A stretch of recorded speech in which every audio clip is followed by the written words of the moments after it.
Có một người đang ngồi một mình trong phòng, điện thoại trên tay. Màn hình sáng lên với một dòng comment, một câu chỉ trích. Không phải lần đầu, không phải ai quen, chỉ là một người lạ trên mạng viết vài chữ rồi đi. Nhưng toàn bộ người đó từ ngực ra đến đầu ngón tay bốc lửa. Không phải tức, không hẳn là tức, là thứ gì đó sâu hơn tức. Giống như có ai vừa chạm vào chỗ mà bạn không biết mình đang giữ chặt đến vậy.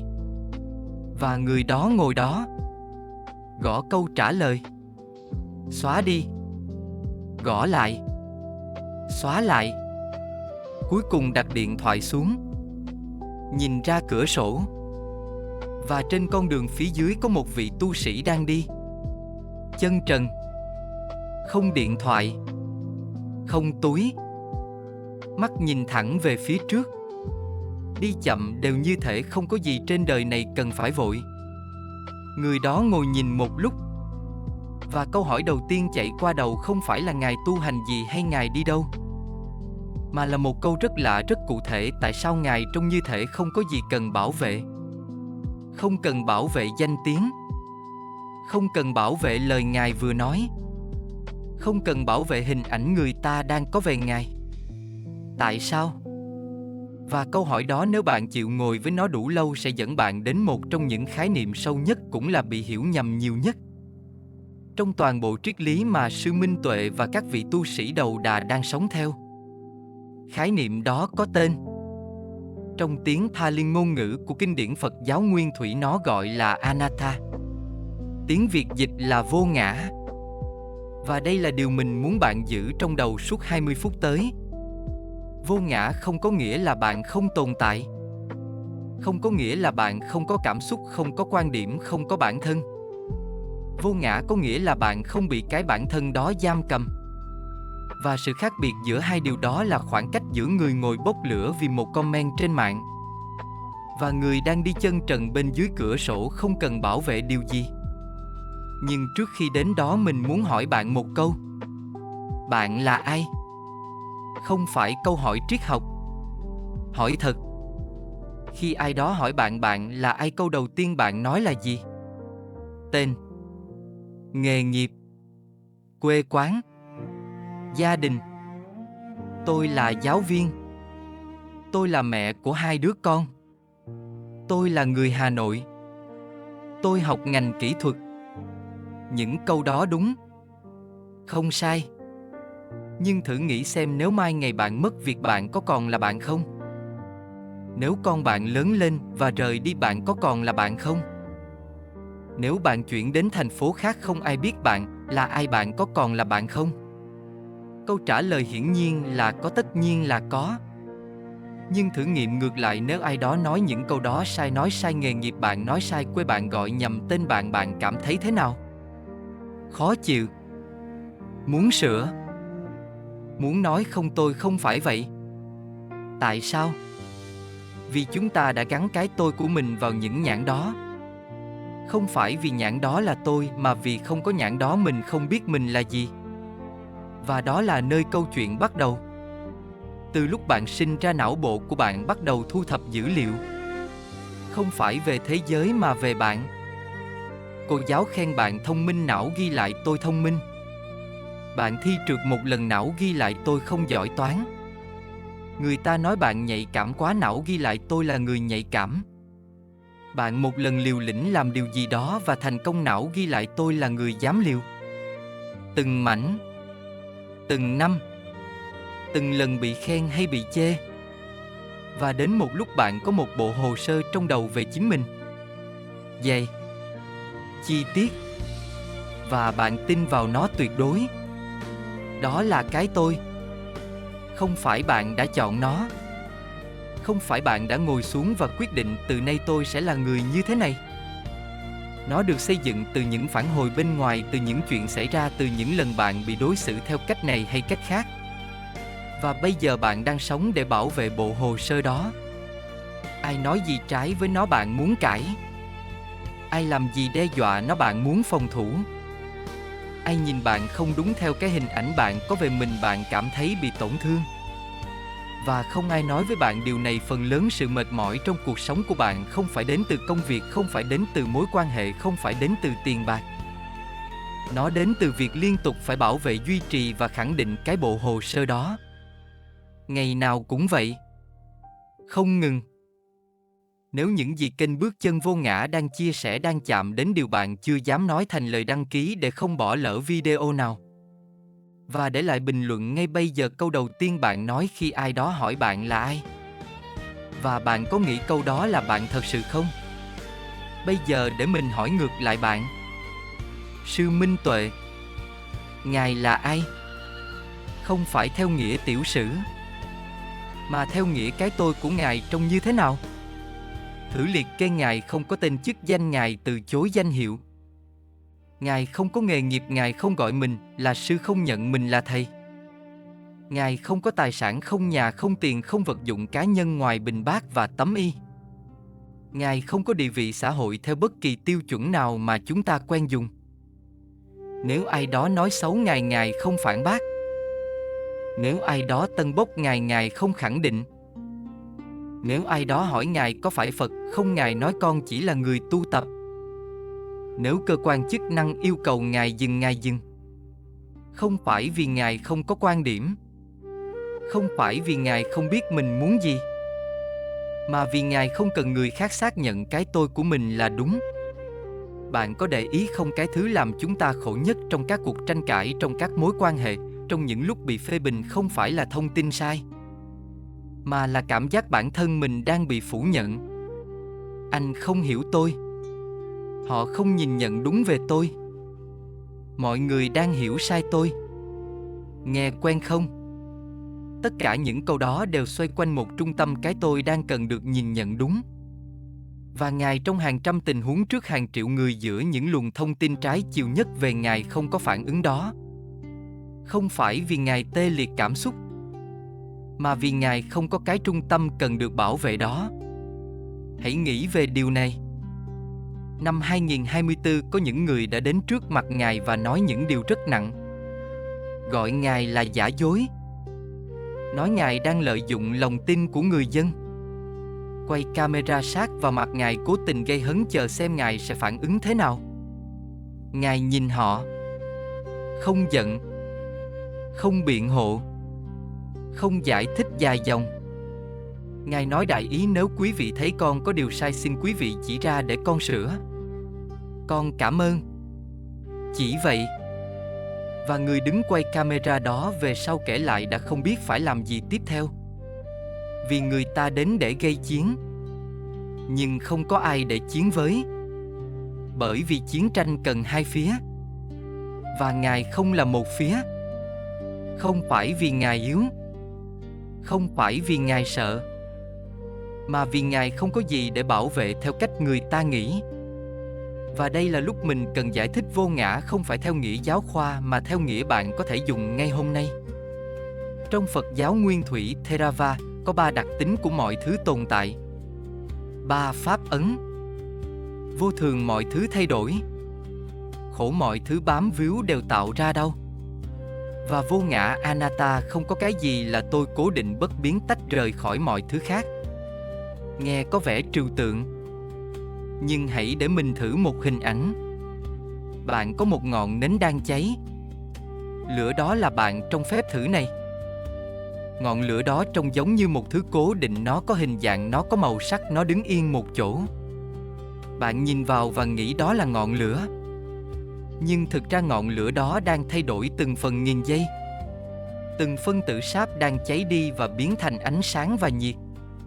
Từng giây thứ bạn gọi là ngọn lửa đó là một ngọn lửa khác hoàn toàn so với giây trước. Không có một ngọn lửa cố định, chỉ có quá trình cháy đang diễn ra liên tục. Bạn cũng như vậy.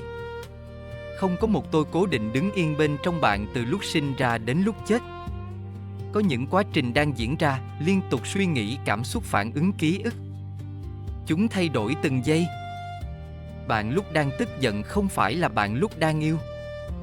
Bạn lúc 18 tuổi không phải là bạn lúc 40 tuổi. Nhưng có một thứ bạn đã làm mà tất cả chúng ta đều làm, là nhìn vào dòng chảy liên tục đó và nói tất cả những thứ này là tôi. và rồi đặt cái nhãn tôi đó lên hết. Và bắt đầu bảo vệ nó như thể nó là thứ thật cố định và có thể bị phá hủy. Vô ngã không nói rằng bạn không có cảm xúc. Không nói rằng bạn không có quan điểm. Không nói rằng bạn không tồn tại. Vô ngã nói rằng cái thứ bạn đang gọi là tôi, cái trung tâm cứng đó mà bạn đang bảo vệ không cứng như bạn nghĩ. Và khi bạn bắt đầu thấy điều đó, thay vì hoảng loạn, bạn sẽ thấy một điều rất kỳ lạ: bạn nhẹ hơn.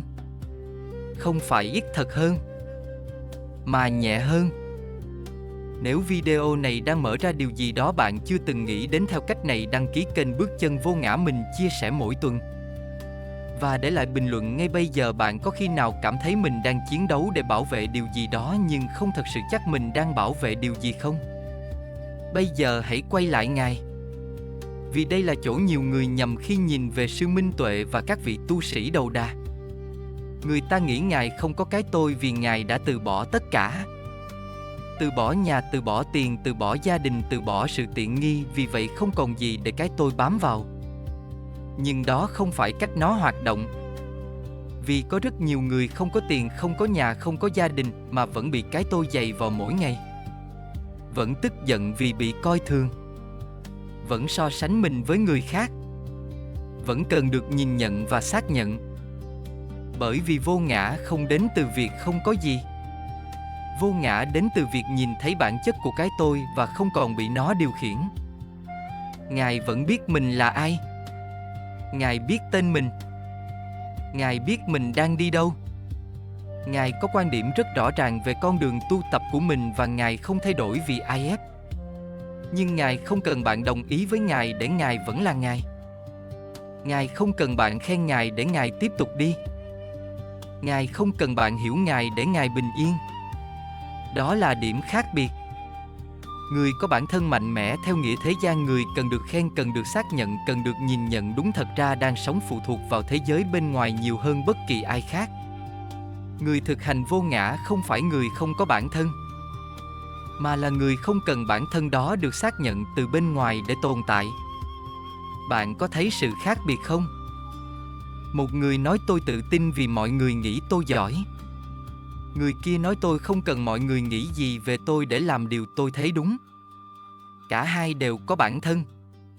Nhưng bản thân của người thứ nhất được xây trên ý kiến của người khác.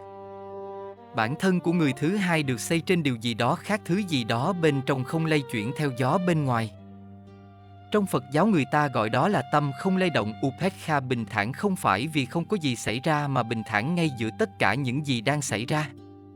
Và bây giờ câu hỏi thực dụng nhất. Bạn không thể trở thành Ngài. Mình không kêu gọi bạn từ bỏ tất cả đi chân trần ăn một bữa. Đó không phải điều mình đang nói. Nhưng có một điều rất nhỏ, rất cụ thể bạn có thể thử ngay hôm nay.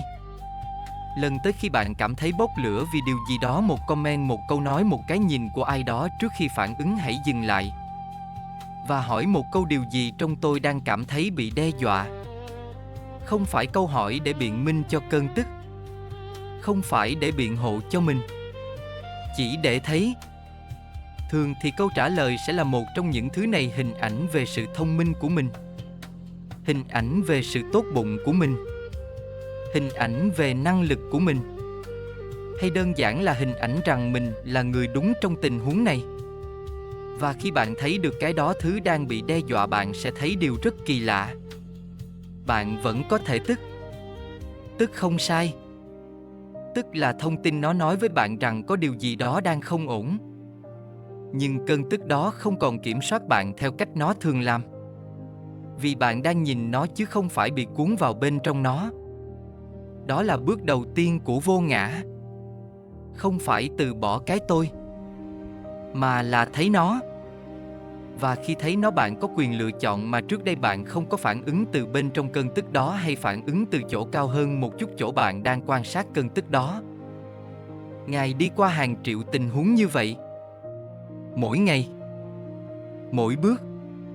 Không phải vì Ngài không còn là người, mà vì Ngài đã luyện tập điều đó đủ lâu đủ sâu, đến mức khoảng cách giữa kích thích và phản ứng đã trở thành không gian Ngài sống trong đó thay vì không gian Ngài chỉ băng qua. Vô ngã là tên của kênh này. Bước chân vô ngã. Không phải ngẫu nhiên. Bởi vì mỗi bước chân của Ngài chân trần không giày tiếp xúc trực tiếp với mặt đất, là một bước chân không bị cái tôi nặng nề che lên. Ngài không bước đi với một bộ hồ sơ trên vai cần được bảo vệ. Không bước đi với nỗi lo về ý kiến của người đứng xem. Không bước đi với câu hỏi người ta đang nghĩ gì về mình. Chỉ bước.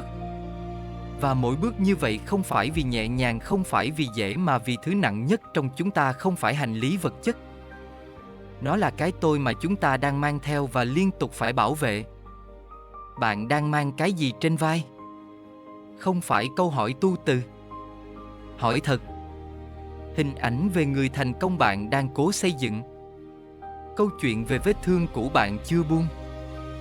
Nỗi sợ bị nhìn thấy là không đủ giỏi, không đủ tốt, không đủ xứng đáng. Hay đơn giản là câu chuyện về chính mình mà bạn đã tin từ quá lâu đến mức không còn nhớ ai nói với bạn điều đó đầu tiên. Tất cả những thứ đó đều thật. Và tất cả đều nặng. Và câu hỏi mà hành trình của Ngài đặt ra cho mỗi người trong chúng ta không phải là bạn có thể từ bỏ chúng không, mà là bạn có thể thấy chúng không, gọi tên chúng không, nhận ra đâu là bạn và đâu là cái câu chuyện về bạn mà bạn đang nhầm tưởng là bạn. Vì chỉ khi thấy được sợi dây bạn mới có thể bắt đầu chọn tiếp tục bị nó dẫn hay đặt nó xuống một lúc. Và tự hỏi nếu không có sợi dây này mình sẽ đi theo hướng nào? Câu hỏi để lại cho bạn hôm nay 2 tầng, bạn chỉ cần trả lời một. Tầng một, câu chuyện nào về bạn mà bạn đang tin nhưng khi ngồi yên và thật lòng bạn không chắc là thật. Tầng 2, nếu buông được câu chuyện đó bạn nghĩ bạn sẽ sống khác đi ở điểm nào? Để lại bên dưới. Mình đọc hết bình luận. Và mình tin rằng đọc câu trả lời của nhau chúng ta sẽ nhận ra không ai trong chúng ta đang đi một mình trên con đường này. Nếu video này chạm đến điều bạn đã mang theo từ lâu nhưng chưa bao giờ gọi tên chia sẻ cho một người bạn nghĩ họ cũng đang mang thứ đó. Đôi khi người ta không cần được giải thoát ngay lập tức. Người ta chỉ cần được nhắc rằng cái thứ nặng nhất bạn đang mang có thể không phải của bạn từ đầu. Ngài đi. Chân trần. Không hành lý. Không cần bảo vệ điều gì.